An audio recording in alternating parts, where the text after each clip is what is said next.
Итак, друзья, вот и пришло время. На нас с вами возложена серьезнейшая и ответственная миссия. Сегодня нам предстоит детально ознакомиться и разобрать по полочкам одного из самых популярных и обожаемых многими персонажа игры Kingdom Rush Кощея.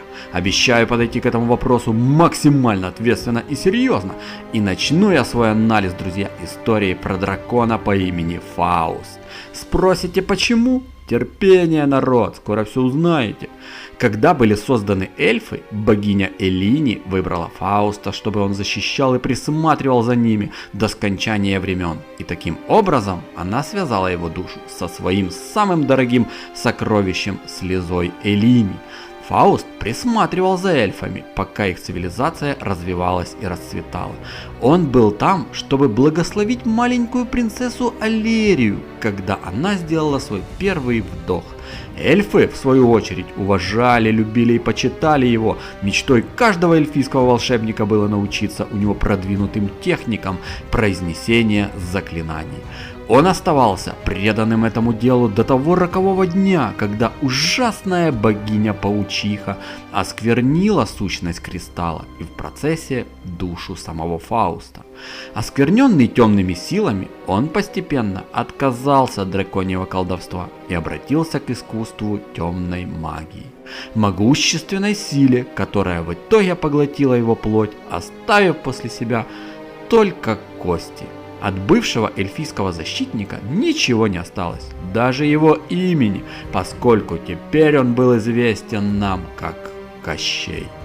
После неистовых боев на границах Кощей стал искать холодный уголок на севере, но само его существование принесло хаос всему живому. В своих скитаниях Кощей схлестнулся с Джокулом, матерью Виверн, сражение с которой длилось несколько дней, и в конце концов Кощей был повержен.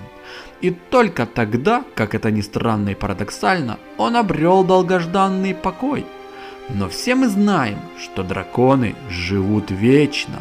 Темные заклинания Везнана вернули его, восстановили силу и останки, а также вернули его сильный дух. Чтобы отплатить Везнану за это, Кощей предложил ему свои услуги, тем самым выступив за альянс на стороне Темного Лорда.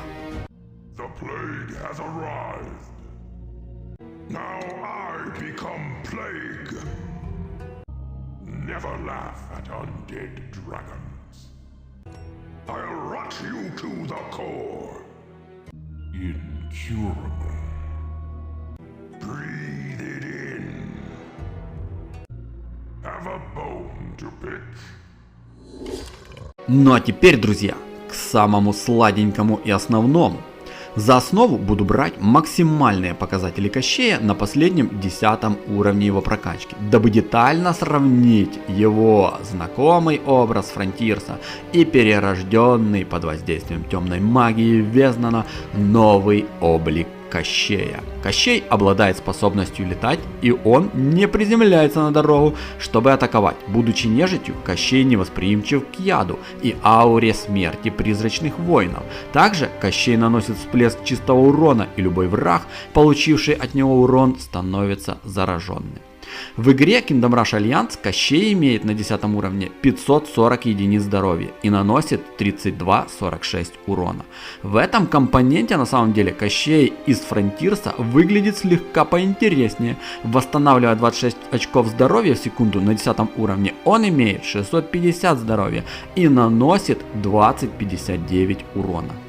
Первая способность Кощея – это чумное облако. Кощей накрывает область ядовитым облаком, которое заражает врагов чумой и замедляет их на 10 секунд. У Кощея с границ эта способность называлась эпидемия, и на самом деле она считалась пассивкой, при которой зараженные враги, умирая, взрывались и заражали соседей, нанося им 90 единиц урона. Следующая способность — это волна хвори. Кощей с размаху приземляется на поле боя, нанося врагам 84-156 взрывного урона и заражая их чумой. У Бонхарда с Фронтирса эта способность называлась «Ударная волна» и также была довольно активной. Герой с размаху приземлялся на поле боя, нанося 150 урона и заражая врагов в зоне поражения. Восстановление способности каждые 32 секунды. Третья по счету способность — это позвонковый дождь. Кощей бьет врагов 8 костяными шипами, нанося 36-54 чистого урона, при этом ненадолго оглушая врагов.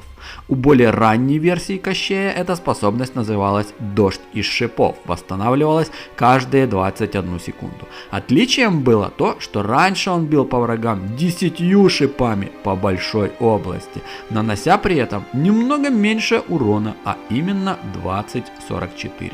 Четвертая способность, друзья, Кощея — это расползающееся поветрие. После перерождения Кощей выпускает 10 магических снарядов на минуточку по огромной площади, каждый из которых наносит 86-130 чистого урона и заражает врагов чумой. И выглядит это на самом деле поистине завораживающе и смертельно. У Кощея с Фронтирса этот навык назывался «Разносчик чумы» и восстанавливался каждые 21 секунду, создавая 10 разносчиков чумы, заражающих врагов на своем пути и наносящих им до 100 единиц урона.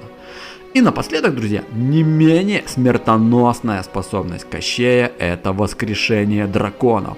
Это особое умение Кощея, доступное нам для механического использования. Он призывает 2 костяных драконов, каждый из которых имеет 180 очков здоровья и наносит 21-31 физического урона и воюет до последней капли крови. У Кощея с Фронтирса эта способность называлась «Костяной голем» и восстанавливалась каждые 15 секунд. При этом герой, вызывая костяного голема на 40 секунд, который имел 160 здоровья и наносил 6-10 урона. В бою можно было наблюдать не более 3 големов. И напоследок, друзья, интересный факт, о котором вы могли не знать. Ну или если знали, то честь и хвала и низкий вам поклон. У костяных големов Кощея есть связь энергии с некромантом. Способность некроманта, гремящий маяк, увеличивает урон костяных драконов, когда те приближаются к нему. А на этом, народ, у меня все. Надеюсь, видео вы досмотрели до конца и вам было так же интересно, как и мне. Берегите себя и да пребудет с вами сила.